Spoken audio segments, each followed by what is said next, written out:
राष्ट्र निर्माण की चुनौती। 12th क्लास पोल के साइंस का जो हमारा सेकंड बुक है जिसका नाम है स्वतंत्र भारत में राजनीति, उसका फर्स्ट चैप्टर है।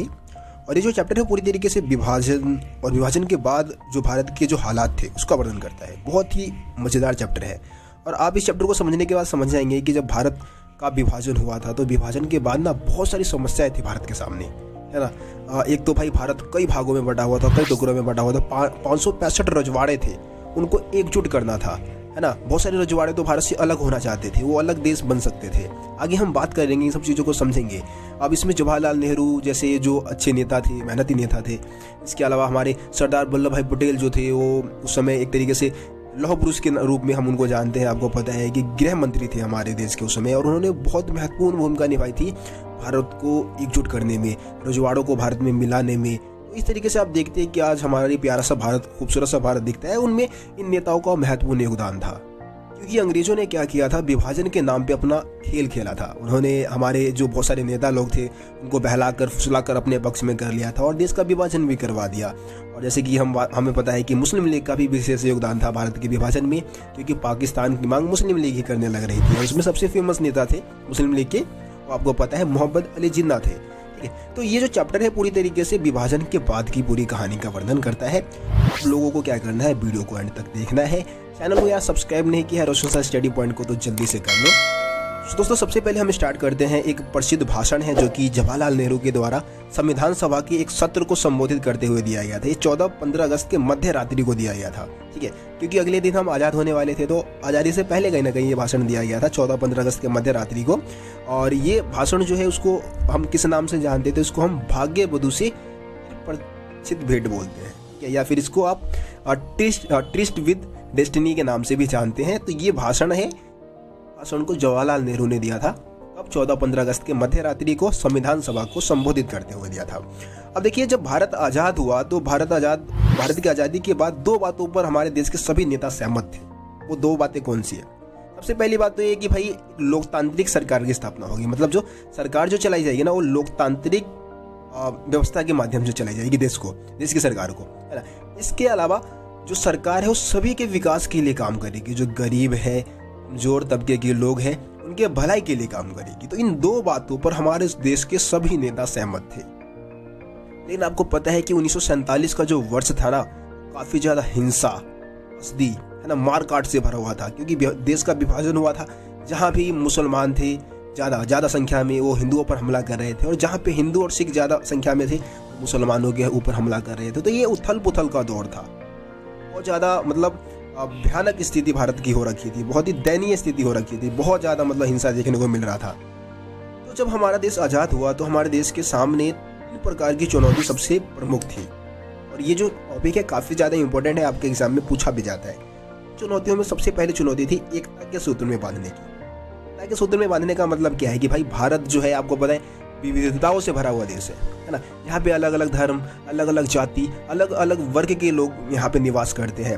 अब उनको एक सूत्र में बांधना है, उनको एकजुट करना है। तो ये बहुत बड़ी समस्या थी। आपको पता है 565 रजवाड़े थे, वहाँ के राजा है, राजाओं की मान्यताएं अलग है, उनका धर्म अलग है, वो भी भारत में नहीं मिलना चाहते हैं। उनको जोड़ना है, उनको एक साथ लाना है, बहुत बड़ी समस्या थी, बहुत ही गंभीर समस्या थी। दूसरी चुनौती थी लोकतंत्र कायम करने की। क्योंकि आपको पता है कि हमारे देश के ज्यादातर नेता इस बात पर सहमत थे कि भारत की जो शासन व्यवस्था है वो लोकतांत्रिक तरीके से चलाई जाएगी। लेकिन यार लोकतंत्र के लिए क्या होना चाहिए? एक लिखित संविधान होना चाहिए, बढ़िया, मतलब संविधान ऐसा होना चाहिए जो कि लोकतांत्रिक व्यवस्था से मेल जोल खाता हो। इसके अलावा उस समय लोगों को भी पता नहीं था कि भाई, मतलब लोकतांत्रिक व्यवस्था के बारे में ज़्यादा नॉलेज नहीं था, ज़्यादा लोग पढ़े लिखे भी नहीं थे, तो इन सब चीज़ों के बारे में जान भी नहीं सकते थे। तो चुनाव करवाना भी बहुत ही गंभीर समस्या थी, इसमें खर्चा भी बहुत ज़्यादा आने वाला था, तो ये भी एक समस्या थी। तीसरी समस्या थी समानता के आधार पर विकास करना। मतलब कि समानता के आधार पर विकास करने का मतलब है कि ऐसा नहीं है कि भाई विकास ऐसा हो जिससे कि कुछ ही लोगों को फायदा हो। विकास ऐसा होना चाहिए देश का जिससे कि सभी को फायदा हो। सभी जो दबे कुचले लोग हैं, जो अल्पसंख्यक है ना, जो वंचित तबके के लोग हैं, सभी को विकास का फायदा मिले। ऐसा नहीं कि कुछ लोग ही विकास का फायदा उठा लें। तो इस तरीके से ये 3 समस्याएं थी। अब हम बात करेंगे द्विराष्ट्र सिद्धांत की। द्विराष्ट्र सिद्धांत है क्या? देखिए, मुस्लिम लीग ने द्विराष्ट्र सिद्धांत की बात कही थी और उनका मानना यह था कि जो भारत है ना वो 2 कौमों का देश है, यानी कि हिंदू और मुसलमान 2 कौमों का देश है। ठीक है। तो इसीलिए भारत को ना दो भागों में बांट देना चाहिए, ऐसा मुस्लिम लीग का मानना था। इसी को हम द्विराष्ट्रीय सिद्धांत बोलते हैं। लेकिन आपको पता है कि भाई कांग्रेस पार्टी ने ना यार शुरू से ही क्या किया था, इस चीज़ का विरोध किया था, द्विराष्ट्रीय सिद्धांत के खिलाफ थी कांग्रेस पार्टी। लेकिन आपको पता है कि यार मुस्लिम लीग काफ़ी ज़्यादा मतलब हिंसा वगैरह करने लगी थी, और खास करके 1946 के अगस्त में काफ़ी ज़्यादा मारकाट हुआ था, और इस कारण फिर कांग्रेस ने भी विभाजन की अनुमति दे दी थी। तो देखिए, अब विभाजन की प्रक्रिया में ना बहुत सारी समस्याएं थी। विभाजन का आधार क्या था? विभाजन का जो आधार था वो था धार्मिक बहुसंख्यक, मतलब जिसको हम इंडिया के नाम से जानते थे, या ब्रिटिश इंडिया जिनको हम कहते थे, जिसको अपने भारत को इंडिया कहा करते थे, उसको अब क्या करने वाले थे, अंग्रेज लोग जो थे उन्होंने दो भागों में बांटने का फैसला लिया। इसको एक तो भारत और दूसरा पाकिस्तान। अब आपको पता है कि भाई इसमें बहुत सारी समस्याएं थी, विभाजन करने में बहुत सारी समस्या थी, क्योंकि विभाजन का आधार धार्मिक बहुसंख्यक को बनाया गया था। तो जहाँ पे मतलब मुस्लिम बहुसंख्यक होंगे वो पाकिस्तान हो गया, और बाकी पूरा देश क्या कहलाएगा, भारत कहलाएगा, इस तरीके से। लेकिन इसमें बहुत सारी समस्या थी। अब देखिए, भारत में मतलब कोई ऐसा जगह था ही नहीं जहाँ पे मुसलमान बहुसंख्यक हो, बल्कि दो ऐसे जगह ऐसे थे जहाँ पे उनकी आबादी ज़्यादा थी। वहाँ पे भी वो बहुसंख्यक नहीं थे, बल्कि उनकी बस आबादी ज़्यादा थी। एक पूरब में, यानी कि जो आपका बंगाल है, ठीक है, और दूसरा पश्चिम में, यानी कि जो पंजाब था। अब कोई ऐसा ही अंतर तो था नहीं कि हम इन दोनों जगह को एक साथ जोड़ दें। तो इसलिए क्या किया गया, ये निर्णय लिया गया कि जो पाकिस्तान बनेगा ना वो दो भागों में बनेगा, ठीक है। और पाकिस्तान को दो भागों में बनाया गया। एक तो भाई आपका पश्चिमी पाकिस्तान, जो कि इस समय का पाकिस्तान है, जो कि पंजाब को अलग करके बनाया गया था, और दूसरा जो आपका पूर्वी पाकिस्तान था, जो इस समय का बांग्लादेश है। आपको पता होगा, शायद आप लोगों ने पढ़ा भी होगा, ठीक है। तो इस तरीके से पाकिस्तान का निर्माण हुआ था। लेकिन बहुत सारे जो लोग थे, बहुत सारे हमारे देश के नेता थे, वो इस चीज़ को भी मतलब गलत मानते थे, इस विभाजन को भी गलत मानते थे। विशेषकर हमारे जो एक सीमांत गांधी के नाम से हम जिनको जानते हैं, जिनका नाम है खान अब्दुल गफ्फार खान, ठीक है। ये पश्चिमोत्तर प्रांत के नेता थे। सीमांत प्रांत जो है, पश्चिमोत्तर सीमांत प्रांत जो था, उस वहाँ के नेता थे, और काफ़ी ज़्यादा फेमस भी थे, ठीक है। ये द्विराष्ट्रीय सिद्धांत के खिलाफ थे। भारत के विभाजन के खिलाफ तो बहुत सारे नेता थे, ये भी थे, विशेषकर द्विराष्ट्रीय सिद्धांत के खिलाफ थे, ठीक है। अब एक और समस्या क्या देखने को मिला कि भाई जिन इलाकों को मतलब अलग करके पाकिस्तान बनाने वाले थे, जैसे कि हम पंजाब और बंगाल की बात करते हैं, तो पंजाब और बंगाल में भी बहुत सारे गैर मुस्लिम आबादी थी, है ना। मतलब पंजाब में भी सिख लोग थे, बहुत सारे हिंदू थे, है ना। दूसरी तरफ अगर हम बंगाल में जाए तो वहाँ पे भी हिंदू लोग थे।